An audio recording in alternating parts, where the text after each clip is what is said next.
राधे राधे। मैंने अनुभव किया कि इस संसार में दो प्रवृत्ति के लोग हैं। एक तो कहते हैं कि कर्म बड़ा है और एक कहते हैं कि कर्म नहीं, भाग्य बड़ा है। जो कर्म बड़ा कहते हैं वो भाग्य के भरोसे नहीं बैठते, और जो भाग्य को बड़ा कहते हैं वो कर्म करना नहीं चाहते। दोनों बातें। तो जो कर्म नहीं करना चाहते और भाग्य के भरोसे बैठे रहते हैं ऐसे लोग, और जो कर्म करना चाहते हैं ऐसे भी लोग, आया है सो जाएगा राजा रंग फकीर, कोई सिंहासन चढ़ चला और कोई बंधे जंजीर।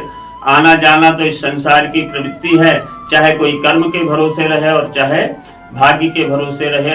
आया है तो उसको जाना पड़ेगा। एक बार एक दृष्टांत आता है कि नारद जी अपनी बीड़ा लेकर के और राम भजन करते हुए भगवान विष्णु के बैकुंठ धाम में गए। और जब बैकुंठ धाम में गए तो उन्होंने विष्णु जी को नमन किया, प्रणाम किया, और विष्णु जी ने कहा, आओ देवऋषि, कैसे आना हुआ, आओ पधारो। नारद जी बैठे तो बैठने के बाद उन्होंने कहा कि महाराज, मुझे लगता है कि अब आपका प्रभाव जो है कम पड़ रहा है। तो विष्णु जी ने कहा, क्यों? कहा, जो अच्छे कर्म करता है उसको पीड़ा मिलती है। प्रभु ने कहा, नहीं नारद जी, ऐसा है नहीं जैसा आप कह रहे हैं। जो कर्मों के अनुसार जिसकी भाग्य में लिखा है वैसे ही उसको प्राप्त होता है। नारद जी ने कहा, नहीं ऐसा नहीं है। तो कहा, फिर आप भी बताइए कि कैसा है। तो नारद जी ने कहा कि मैं अभी पृथ्वी पर गया था और एक जंगल से गुजर रहा था, तो मैंने देखा महाराज कि एक गाय दलदल में फंसी हुई थी और वो दलदल में धंसी जा रही थी।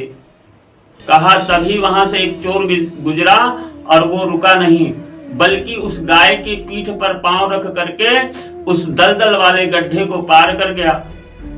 और जब आगे बढ़ा तो उसको एक सोने की थैली मिली।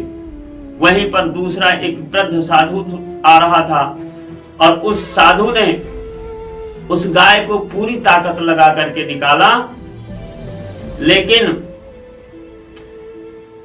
गाय निकल जाने के बाद जैसे ही वो साधु आगे बढ़ा, जाकर के एक गड्ढे में गिर गया और उसकी मृत्यु हो गई।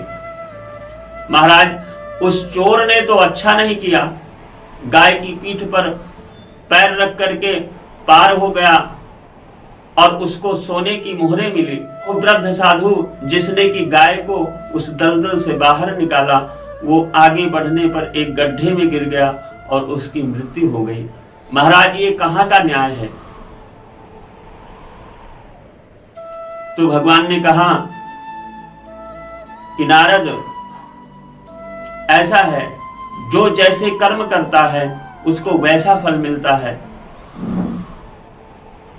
नारद जी ने कहा कि क्या कर्म किया? उस साधु ने गाय को निकाला, फिर भी उसको मृत्यु मिल गई, और चोर आगे बढ़ा तो उसको सोने की मुद्राएं। नारद जी की पूरी बात सुन लेने के बाद प्रभु ने कहा कि नारद जी, वो चोर जो गाय की पीठ पर पैर रख करके पार हुआ, उसे खजाना मिलना था तो कुछ सोने की मोहरें मिली, और वो साधु जिसने की गाय को निकाला उसको बड़ी दर्दनाक मृत्यु होने वाली थी, लेकिन जरा सा गड्ढे में गिर करके मर गया। इसलिए इंसान जो कर्म करता है उसको उसके कर्मों का ही प्रतिफल मिलता है, और कर्म करने से ही भाग्य बनता है। कर्म करने से भाग्य बनता है, इसलिए कर्म ही बड़ा है। और जो अच्छे कर्म करता है उसका अच्छा भाग्य बनता है। जो बुरे कर्म करता है उसका बुरा भाग्य बनता है। इसलिए सदैव अच्छे कर्म करो। जय जय श्री राम।